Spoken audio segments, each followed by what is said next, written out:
शिया और सुन्नी की असल कहानी क्या है? क्या यह सिर्फ एक रिलीजियस डिफरेंस है या फिर हिस्ट्री का एक पॉलिटिकल टर्निंग पॉइंट? यह टॉपिक थोड़ा कंट्रोवर्शियल है, इसीलिए आज हम इसको अनबायस्ड और हिस्टोरिकल पर्सपेक्टिव से समझने की कोशिश करते हैं। 632 ईस्वी में जब अल्लाह के रसूल सल्लल्लाहु अलैहि वसल्लम की वफात हुई तो मुस्लिम कम्युनिटी के सामने एक बड़ा सवाल खड़ा हो गया। अब मुसलमानों की लीडरशिप कौन संभालेगा? उस वक्त सिचुएशन बहुत डेलिकेट थी।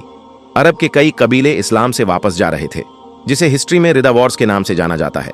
इसलिए मुस्लिम कम्युनिटी को तुरंत एक लीडर की जरूरत थी जो यूनिटी और स्टेबिलिटी मेंटेन कर सके। इसी वक्त मदीना में साकीफा बनु साइदा नाम की जगह पर एक अर्जेंट काउंसिल बैठी, जिसमें टोप के काबिल सहाबा इकट्ठा हुए ताकि नए लीडर पर मशवरा हो। डिस्कशन के बाद मेजॉरिटी सहाबा ने हजरत अब्बू बकर रज़ियल्लाहु अन्हु को मुसलमानों का पहला खलीफा चूज किया। हजरत अब्बू बकर हुजूर सल्लल्लाहु अलैहि वसल्लम के सबसे करीबी दोस्त थे। आप सल्लल्लाहु अलैहि वसल्लम के ससुर थे और इस्लाम के सबसे अर्ली और रिस्पेक्टेड कंपेनियंस में से थे। प्रॉब्लम यह थी कि उस वक्त हजरत अली और रसूलुल्लाह सल्लल्लाहु अलैहि वसल्लम के घर वाले यानी अहले बैत रसूलुल्लाह सल्लल्लाहु अलैहि वसल्लम के जनाजे की तैयारी में बिजी थे। इस वजह से वो उस अर्जेंट मीटिंग में मौजूद नहीं थे और यही बात आगे जाकर एक बहुत बड़ा रिलीजियस डिबेट बन गया। कौन था राइटफुल सक्सेसर?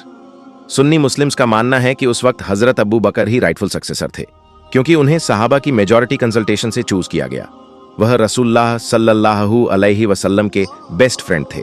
उनकी लीडरशिप ने अर्ली इस्लामिक स्टेट को स्टेबिलिटी दी, खासकर रिदा वॉर्स के दौरान।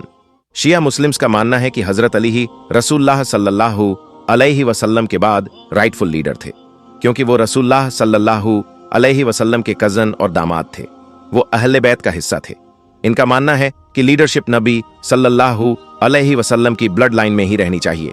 शिया स्कॉलर्स अक्सर एक फेमस नरेशन का जिक्र करते हैं जिसे हदीस गदीर खम कहा जाता है। रसूलुल्लाह सल्लल्लाहु अलैहि वसल्लम ने फरमाया, मन कुंतु मौलाहु फहादा अली मौला, जिसका मैं मौला हूं उसका अली भी मौला है। टाइम के साथ ये लीडरशिप डिबेट धीरे धीरे पॉलिटिकल और थियोलॉजिकल डिफरेंसेस में कन्वर्ट हो गई और इसी प्रोसेस से इस्लाम के दो मेजर ग्रुप्स डेवलप हुए, सुन्नी मुस्लिम्स, शिया मुस्लिम्स। अगर सिंपल शब्दों में कहें तो सुन्नी उस पर यकीन रखते हैं जो हिस्ट्री में हुआ और शिया उस पर यकीन रखते हैं जो उनके मुताबिक हिस्ट्री में होना चाहिए था। क्या शिया और